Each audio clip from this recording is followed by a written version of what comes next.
ሻሎም ሻሎም፣ እንደምን ዋላችሁ? የጌታ ጸጋና ሰላም ከሁላችሁ ጋር ይሁን።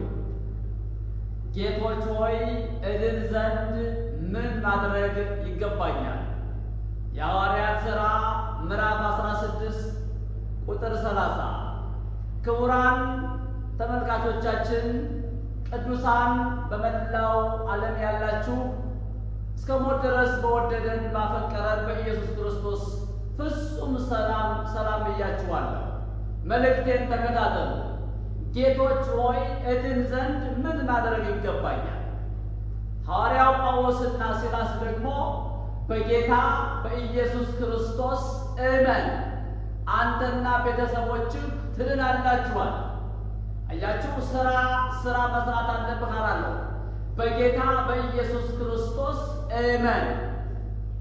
በጻድቃን በሰማዕታት እመን አላለው ጳውሎስ። ሲላስ በማን እመን አለው?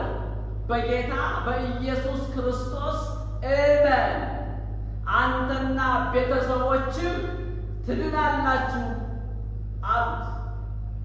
ለዚህ ለእስር ቤቱ ጠባቂ ጌቶች ሆይ እድን ዘንድ ምን ማድረግ ይገባኛል አለ። ዛሬስ እኔና እናንተ እንደዚህ ሰው ለመዳን ምን ማድረግ ይገባናል?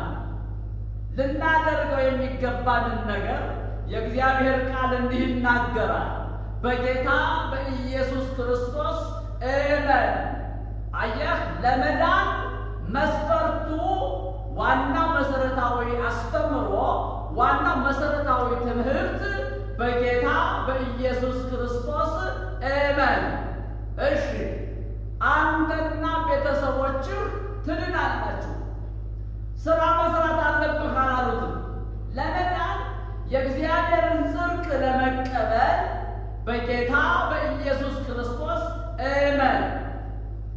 ጌታችን መድኃኒታችን ኢየሱስ ክርስቶስም በማርቆስ ወንጌል ምዕራፍ 5 ቁጥር 36 አካባቢ ላይ እንደዚህ ይላል፣ እመን ብቻ እንጂ አትፍራ።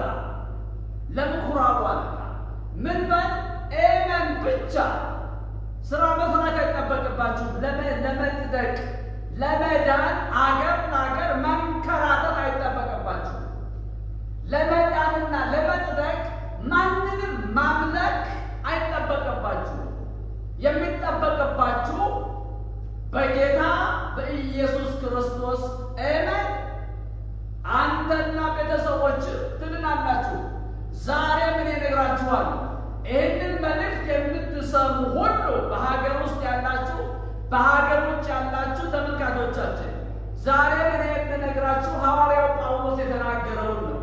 የሐዋርያት ሥራ ምዕራፍ 16 ቁጥር 30 ላይ ጌቶች ሆይ እድን ዘንድ ምን ማድረግ ይገባኛል የምትሉ ካላችሁ፣ የምትጠይቁ ካላችሁ፣ የመዳኛው መንገድ የጠፋባችሁ ወይም ደግሞ በራሳችሁ ጽድቅ ለምትደገፉና በራሳችሁ ጽድቅ ለምትታመኑ ለእናንተ መልእክት አለኝ ዛሬ። መልእክቱ ምንድን ነው? በጌታ በኢየሱስ ክርስቶስ እመኑ እናንተና ቤተሰቦቻችሁም ትድናላችሁ። ይህንን መልእክት ሼር፣ ኮፒ ሊንክ አድርጎ ነገ ዓርብ ከነገ ወዳ ማለት ነው ሰኔ አያችሁ፣ ዓርብ ዕለት ከጧቱ 3 ሰዓት ጀምሮ እስከ ቀኑ 7 ሰዓት ልዩ የፈውስ ጊዜ፣ የድንቅና የተአምራት ጊዜ ይኖረናል። እንዳትቀሩ ሼር እንድታደርጉልኝ። እስክሪን ላይ በተቀመጠው ስልክ እየደወላችሁ መምጣት ትችላላችሁ። በጌታ በኢየሱስ ክርስቶስ እመን አንተና ቤተሰቦችም ትድናላችሁ።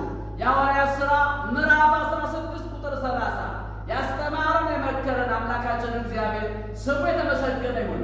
አገልጋያችሁ ወንድማችሁ አባ ተዋሕዶ ሃይማኖት ነኝ። ተባረኩ። ሻሎም